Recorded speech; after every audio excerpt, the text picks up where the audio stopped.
தங்கமே. ஜெய் ஸ்ரீராம். உன்னுடைய வாழ்வில் அனைத்து மங்களங்களும் உண்டாகும்.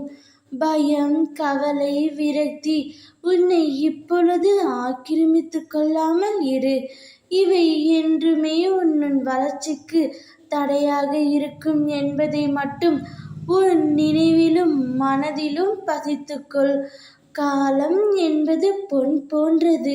அந்த நேரத்தை தேவையற்ற சிந்தனைக்கும் கவலைக்கும் இடமளித்து வீணாக்காதே.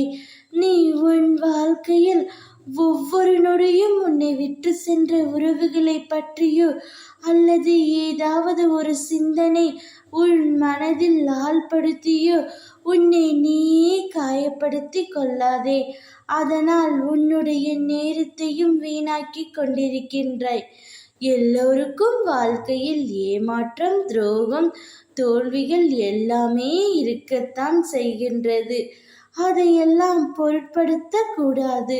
சில விஷயங்களை நீ அப்படியே விட்டுவிட்டு அடுத்த நிகழ்வுகளை நோக்கி பயணப்படுவதுதான் உனக்கு நல்லது.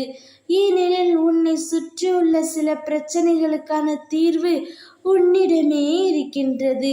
தினமும் உன்னை ஏதாவது ஒரு ரூபத்தில் வழிநடத்த முயற்சி செய்து கொண்டுதான் வருகின்றேன். ஆனால் நீயோ அதையெல்லாம் தவறவிட்டு மீண்டும் உன்னுடைய துயரங்களை நினைத்து கவலைப்படாமல் இரு. அப்பொழுதுதான் உன்னை சுற்றி என்ன நடக்கிறது என்பது உன்னால் உணர முடியும். உன்னுடைய இந்த நிலைமை விரைவில் மாறும். நீ ஆனந்த கண்ணீருடன் எனக்கு நன்றி தான் கூறப்போகின்றாய். அந்த நாள் வெகு தூரத்தில் இல்லை என்பதை மட்டும் நீ நினைவில் வைத்துக்கொள். அதற்கு அடித்தளமாக நாளையே நான் தொடங்கவிருக்கின்றேன். ஜெய் ஸ்ரீராம்.